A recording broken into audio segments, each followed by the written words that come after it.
Hello, I'm Robert Lockwood with 21st Century Brand Building. I'm going to spend some time together today so that I may help educate you with respect to how to go about managing and maintaining your own website. This is the training for the sophisticated website that we recently built for you.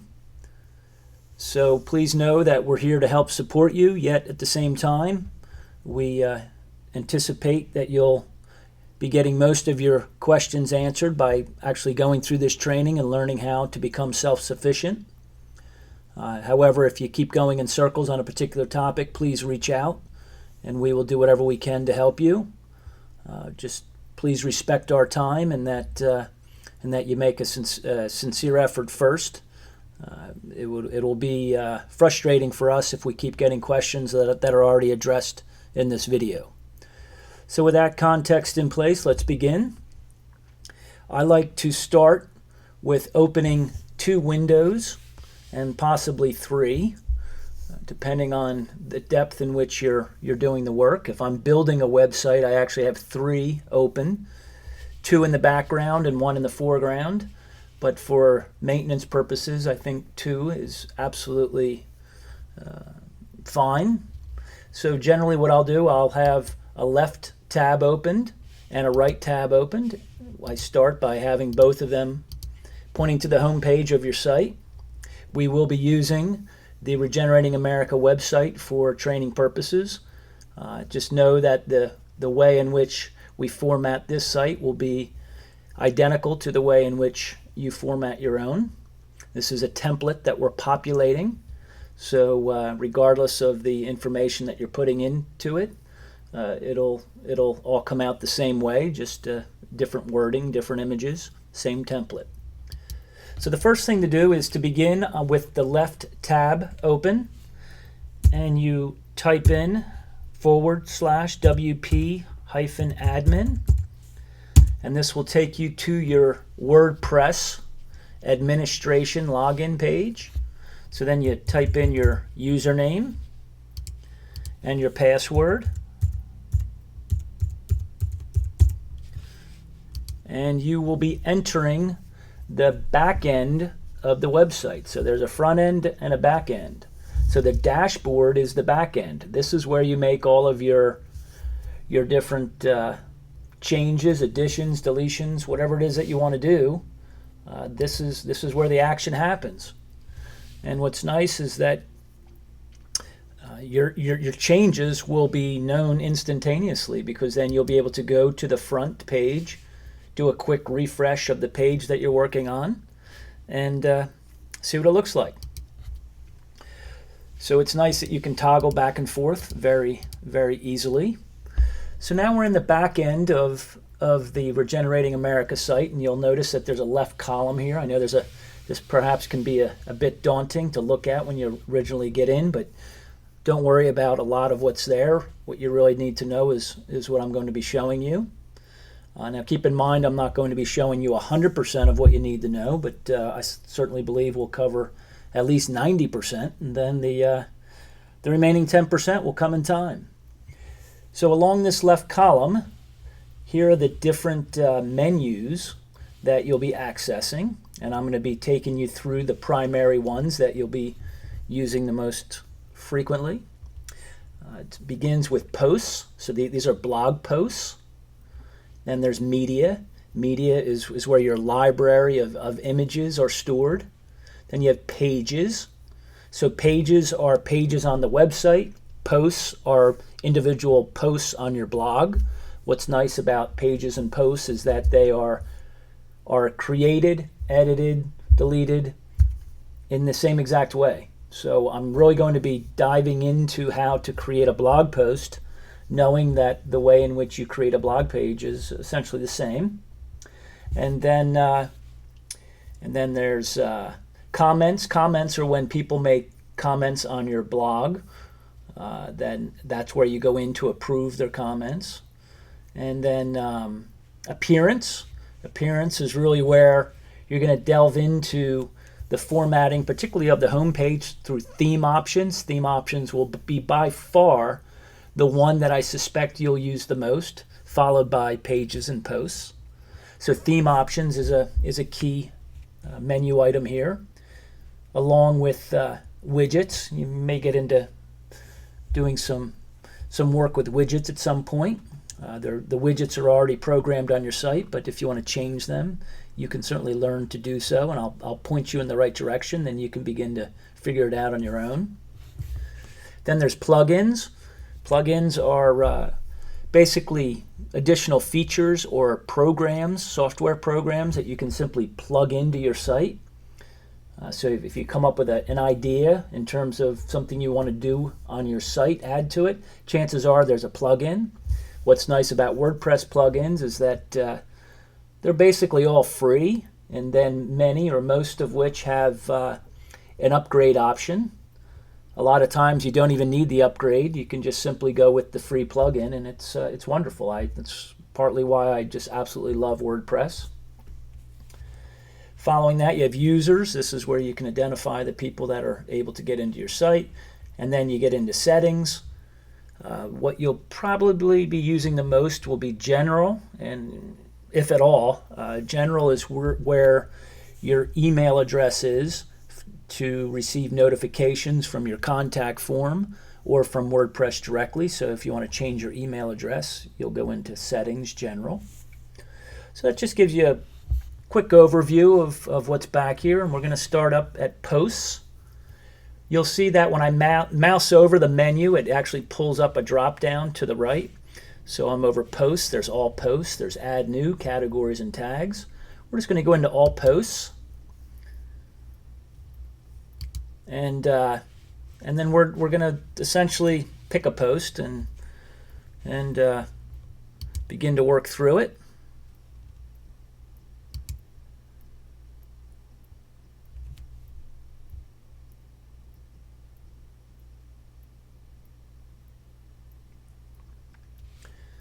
Okay, so this post is titled "It's Time We Regenerate." And it's actually going a little slow right now. I'm not quite sure why, but it is. So we'll just have to wait a moment for it to load. I will start by saying that the starting place in terms of creating a post is the title, which is this section right here. Whenever you fill in the title, it then automatically creates what is called a permalink, which is a URL for that specific blog post. Now keep in mind, as I mentioned, to be able to create a blog post or create a page, it's done the same exact way. So we're going to take our time going through this post, because then once we get the pages, you'll already know what to do, because we'll have already been through most of it. So you begin by creating a title. Now this could be a really long title, which then you would have a really long permalink, which is why you can edit the permalink to get it down to a reasonable size and have it be a name that actually is meaningful and representative of what's on that page. One trick that you can do is type in the permalink that you want as the title, and then you go over here and hit update. Update is a way to save the page. So you can type in just part of the title that you want to be the permalink, hit update, and then go back up. It'll have created the permalink by then, and then you can finish the title and the permalink will stay the same. Or you can type out the entire title, and when you update it, you can then go back in and edit the permalink to be able to shorten it. So either way works. Going around the perimeter, the next section that you will know is that you'll want to know about is publish. But publish is very important as it relates to blog posts, because this is one of the sorting mechanisms that determines the order in which the posts are showing up on your blog. It's driven by the date and time of the blog post, and it is done in ascending order, so the most current date and time will show up first. You then go down below that, and there's categories. So in this case, I have 3 different categories. You can have many more categories, and again, it's a way to help organize your blog posts. So I have a category called transformational change. Therefore, any and all blog posts that are relating to transformational change, I will have categorized as in that category by simply clicking that box. You can also have multiple if you'd like. So one blog post can show up in more than one category if you wish. And again, the categories help to sort and group the blog posts in a particular order. I believe the way that it works is that they'll group all the blog posts, and then within each category it will ascend it based on the actual date. The tags is the other area that you'll be concerned with. Tags are essentially keywords. So the title is very important, and then the tags are equally as important, because these are the ways in which that search engines help determine whether a particular blog post is relevant based on the user search parameters that were entered. Keep in mind, if I didn't mention this before, that each blog post is essentially a different doorway into your website. So really taking your time by categorizing it and having the proper tags in place with a great title will certainly help in the search engine rankings. So that really takes care of the perimeter of what you'll need to know about. There are some other plugins that I have on this particular site, such as this traffic magnet and whatnot, that are just additional plugins that I use for my site. Again, the plugins section is down here, which we'll get into in a moment, where you can go in and plug in other features that are not currently part of your standard sophisticated site. Lots of different plugins available. So now let's begin to get into the actual content of the page itself. Please note that this menu bar here is there's only one row, but all the way to the right there's something called the kitchen sink. You can open up the kitchen sink and it actually pulls up a whole new row of menu items, most of which I'm using to varying degrees.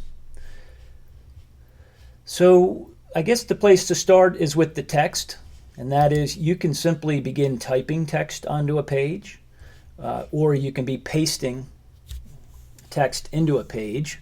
However, do not ever paste directly onto the page. If you're copying from another blog or a Word document or whatnot, never paste it straight onto the page, because what happens is there's coding that's embedded in that text. So you need to go through a filtration process to clean up whatever text that you're copying and pasting.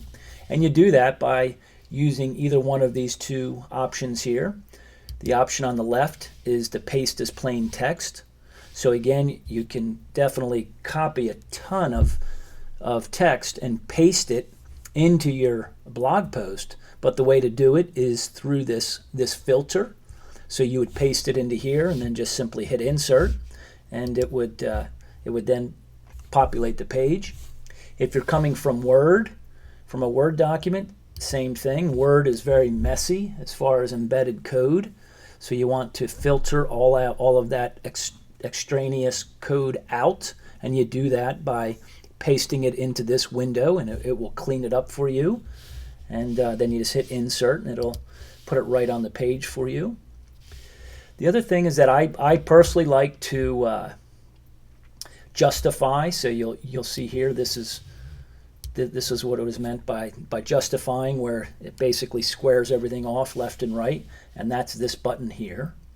So that this button, when the kitchen sink is closed, is not even available. So you have to open up the kitchen sink to even get to it. You can then have underlined. You can pick colors, and then this is also cool too.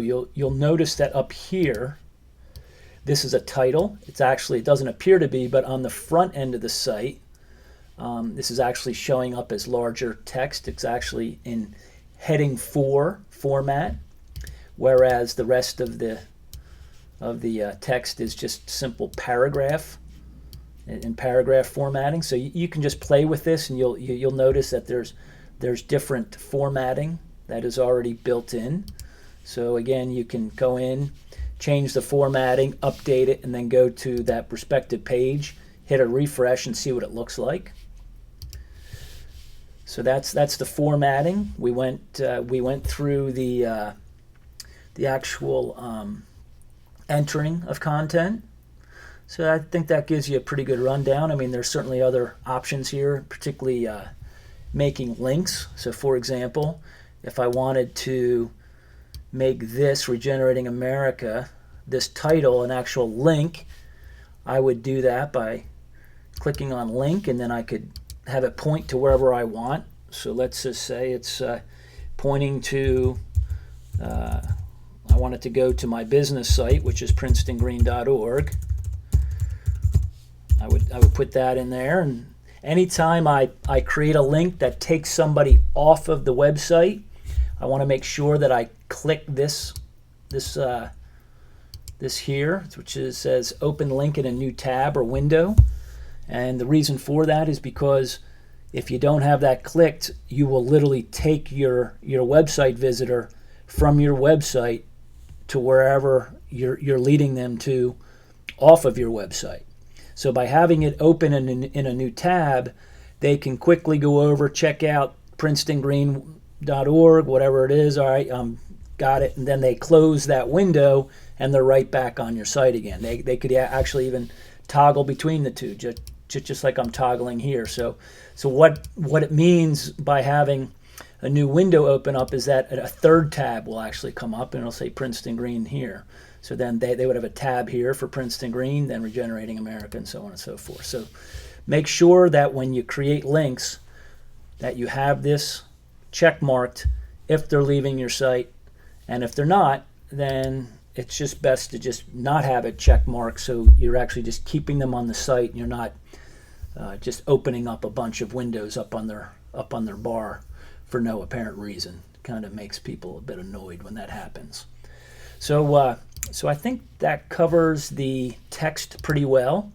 The other part that I want to get into is the actual embedding media, which are images. So I just clicked on that button. Again, it's right here. Hold on. Bear with me. Oops. Getting a bit...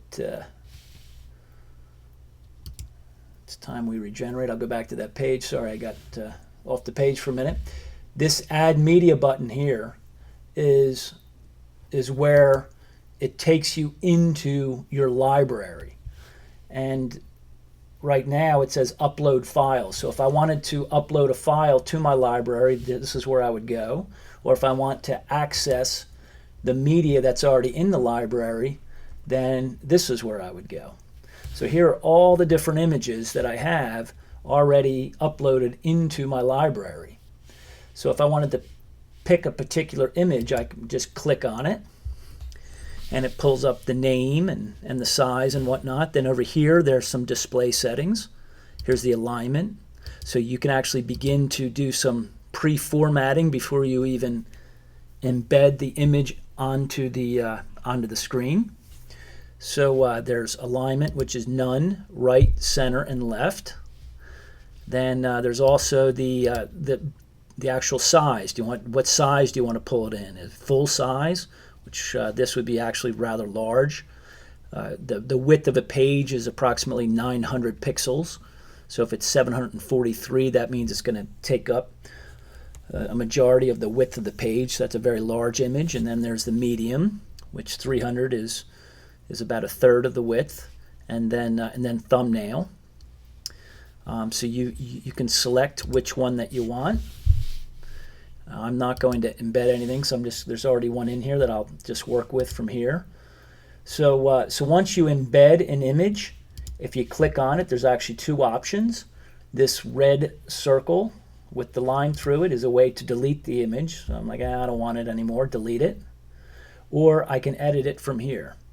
So I could pull this open, and you will notice, again, those same features are available. Options are available, none, left, center, right.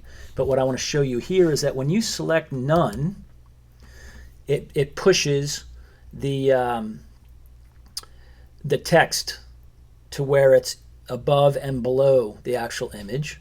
When you do left, it'll begin to wrap it, so it wraps around the image. Center is it pushes the text above and below, and then right, it also wraps it. So wrapping text happens on right and left, and above and below happens on center and none.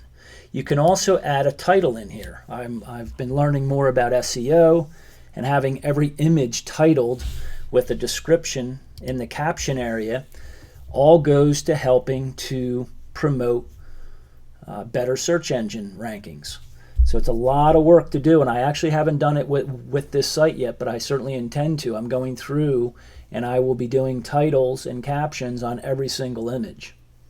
So that's something else to keep in mind, because then that information gets added to your tags and to your title to, again, give the search engines more information to determine whether this particular post is considered relevant based on the search engine parameters that the user put in. So I think we're pretty good as far as posts go. Now we have, as we're working our way down, media, which we've already been through, but when you look at it this way, it'll be in a vertical column form, whereas before when you went through the add media on the page or the post, it actually aligns all of the images in rows and columns. From here you can add new, just like you can from the page on the fly. Again, just another same feature, different doorway. Then you get into pages. Here are all the different pages. Again, these are identical to the ones that are on the blog post. So what we've already been through on the blog is basically the same exact thing for an actual page. So now that you understand how to do a blog post, you now understand how to create a page. Going down, comments. Comments are comments that people have made, particularly to any blog posts. So as of right now, there aren't any comments in the queue, because what happens is that comments are subject to approval. So when somebody makes a comment on your blog to a blog post, it'll come into this section. You then go in and either approve it or not. The next one down, the next section down that I think you'll be spending most of your time in is under Appearance Theme Options. Theme options, this is really where you can customize the information that is on your home page. And it'll take forever if I go through every single one, but I'll do it just very quickly just so you get a sense. But the best thing that I suggest that you do is you play with it. You get a sense for where it is on the home page, and then you change it and then see what it looks like. So under general settings, you have the custom logo. So this is where you would upload the logo, which in this case is Regenerating America. Here's the logo. The next one is the custom fav icon, which actually is this little tiny image right here. That's called the fav icon. Then you have your background image. In this case, this white background with the orange stripe is the background image.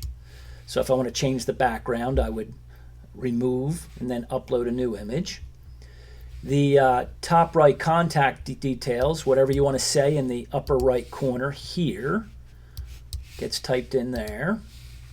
Then there's a contact number for tap to call feature. What the tap to call feature is you can actually see what your website looks like in responsive mode by making it more narrow, and this is how your website looks on a smartphone.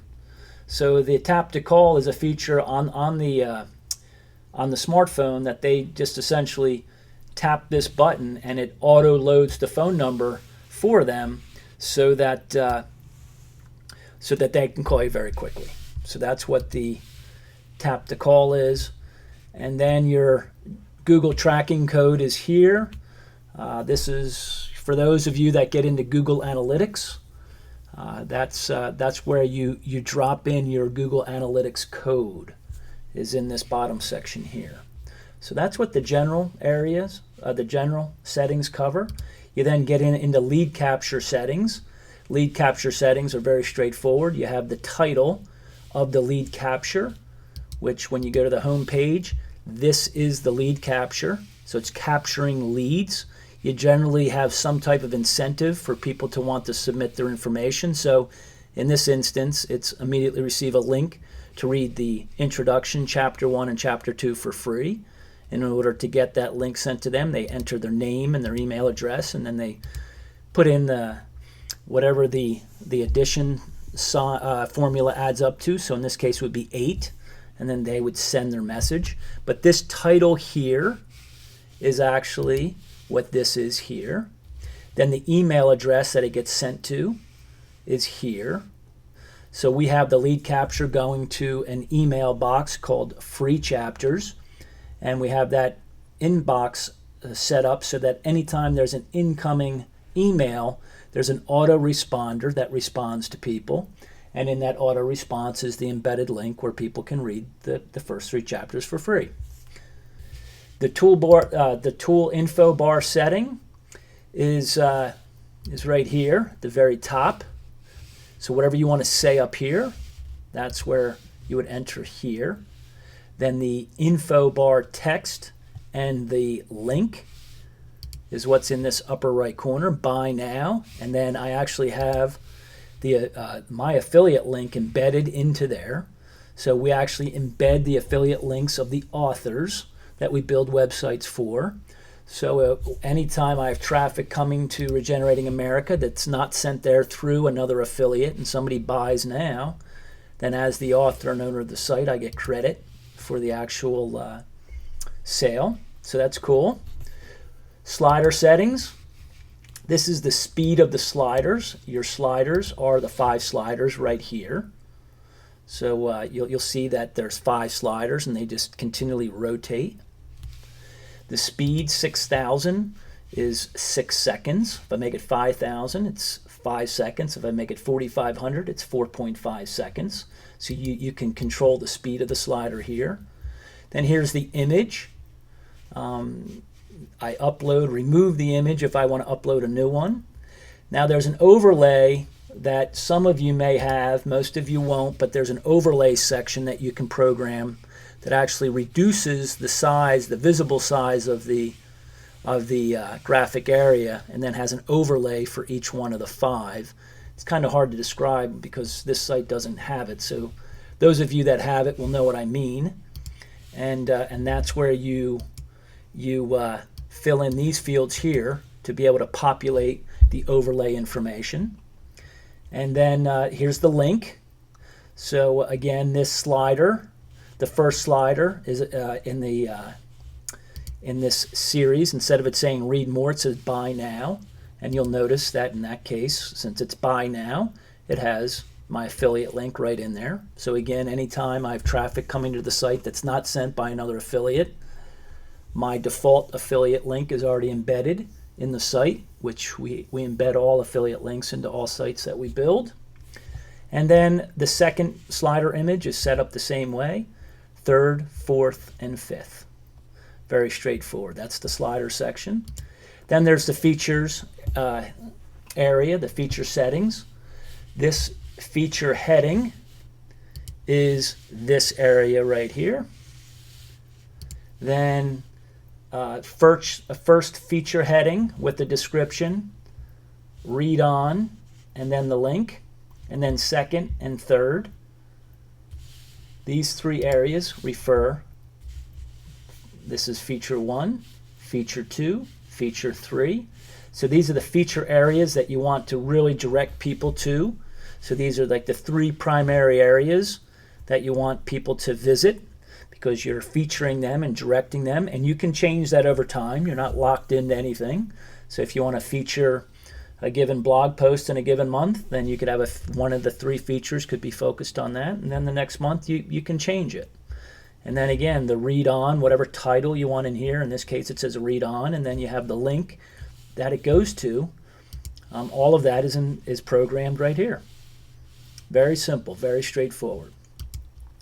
Testimonial section is at the bottom, towards the bottom. The shift is already happening, and then it has the actual quote. That's what here's the shift is already happening, and then the actual quote and the testimonials. The styling options, probably you're not going to get into it too much, particularly the CSS coding. Please leave that alone. But what you could do is come up into here if you want to change the color. See, this says green. So when you go into Regenerating America, all this green, green, green, green, you could easily change that to a different color. Let's just change it to brown real quick. So I'm going to say brown, save it. Then I can come over to here, refresh it, and bam, it's now brown. So I mean, it just changes the look and feel with just literally one click of a mouse. I personally like the green, so I'm going to put it back and then save it again. And then when I come back to here and refresh the page, it goes back to green. So that's what's nice about working on the website, is particularly by having both windows open, you can see the impact of whatever you're doing instantaneously, so you can adjust accordingly. Then you have the social icons.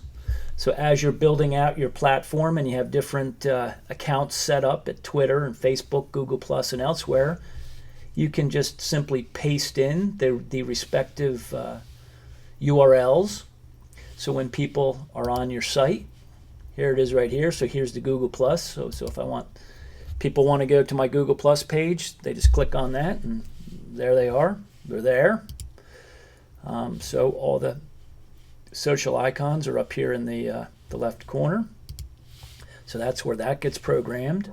The footer settings is really the copyright, and really don't have to mess with that too much because it pretty much is what it is. And until we get to January 2014, you can actually go in and just change that to a 4 instead of a 3, and then you're up to date as far as your copyright. And then SEO options. You can we do basic SEO, meta keywords, meta description, and author name. This is really what the search engines will use, the meta information. There's also another plugin that I got that is called All-in-One SEO, which is an extremely comprehensive SEO package that I'm starting to build into all of my sites. It's actually going to be an option for the sites that we're building because it's almost as much work doing the SEO programming as it is building the site, if you can believe that. But it's actually true when you actually do it to the extent that you can by all the different options available in this SEO plugin. And again, that plugin is here. It's called All-in-One SEO Pack. It does not come with the standard sophisticated site. It's actually an option, as I mentioned, but it is a plugin that you can definitely do on your own and do the SEO on your own time. It's something that you can chip away at, so you can do a given area of the website on a given day and come back and work on it another day. So it's not something that has to be done start to finish, but the more you do, the better your site will rank. So there's some other plugins in here as well, and if there's any other plugins that you want to add, you can just simply do that by adding a plugin here. What's nice about plugins is that a lot of times I'll test a plugin, and if I don't like it, I will deactivate it and uninstall it, and it takes the website back to its original form before I even put the plugin in. So that's nice. The other things that you'll most likely get into, under appearance, I know we went through theme options, widgets. I think I may have touched on widgets a little bit. The widgets in this site, there's actually 4 of them. 1, 2, 3, 4. You program those here. 1, 2, 3, 4. And what's nice about the plugins is that it's basically a drag and drop. So if I want to add categories, I could literally just take this and drop it into a certain area. I could put that there and then take out the custom menu. whatever I want to do. I'm not going to be doing that, so I'm just going to be taking it out and leaving it as it was. But you can begin to learn what you can do with the widgets and just go in and play with it. So the widgets are good. And then the menus.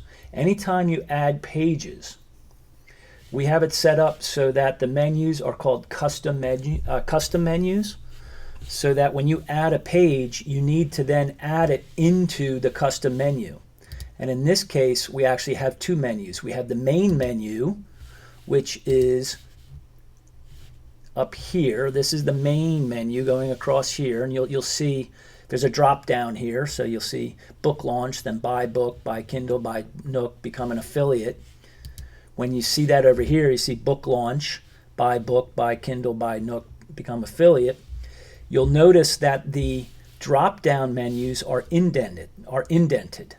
So if I were to take this and move it over, and I hit save menu, and I went back to here and I hit refresh, you'll now see that book launch, buy book, and then Kindle's under buy book. So you'll see how that works, where the way in which it's indented determines how it shows up. So I'm going to put it back to how it was. So anytime you add a new page, you need to add it to the menu. This is the main menu. Then there's also the footer menu. So I switch it over to footer and hit select.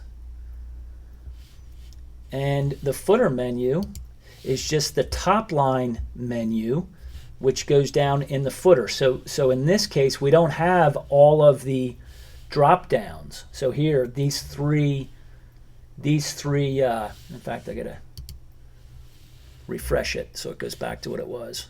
These four here, buy book, buy Kindle, buy Nook, become an affiliate, what's showing down here is just book launch. It does not have those secondary menu items. So this site menu is just top line, top level, which are these going across here. So, but in the back under menus, we have the footer menu, which goes at the bottom, and then we have the main menu, which is the one at the top that has all of the different subcategories, sub-items included. So whenever you add a new page, it'll show up over here. So then you just click on it and add the menu. It'll show up at the bottom, and then you just drop it in wherever you want. And you can even go in and edit it. So if you just wanted this to say affiliate, you could just have affiliate instead of becoming an affiliate. And then when you save the menu, it will make that change. I'm going to refresh, and then when I go under book launch, wait, I'm sorry, I did something. Oh, affiliate, that's right, it's this one, I got mixed up. It's this one. This one said become a book affiliate. Now it just says affiliate. So I actually changed that one. So I'm going to go back and I'm going to change it again. Back to become an affiliate.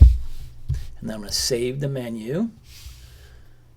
And you'll notice here that up here it will change to become an affiliate. But now you'll notice it must not have said that, because it actually pushed this down to the next line. Oh, you know what it said? It said book affiliate. So I'm going to go in and change it. And this is a great example where you can test something to see if it works and then adjust accordingly. So become an affiliate was actually too long because it pushed contact down to the second page, which you don't want. You want everything on one page so it's clean looking. And then when I go to refresh it, it says it just simply says book affiliate now, and now contact is back up there. So that's the menu areas. If you want to get into the custom leads form, you want to add some more fields to it. We just set it up very simply, name and email address. But if you want to use it for another reason and you want to add more fields to it, you can do that in here. Then in the lead capture, here's all the different leads that have come in. So that's the lead capture area. Then we get into the traffic magnet. Traffic magnet. Oh no, I'm sorry. Actually, we're back into the plugin. Sorry, I got a bit mixed up. Traffic magnet is actually another plugin that I purchased that helps with driving website traffic. That's another SEO program. So I just wanted to point that out. But then settings. I think I mentioned before that really the one that you'll use the most on here is the general, and that's if you want to change your email address here. That's really the primary thing that you'll use it for. Other than that, you should probably just leave everything the way it is.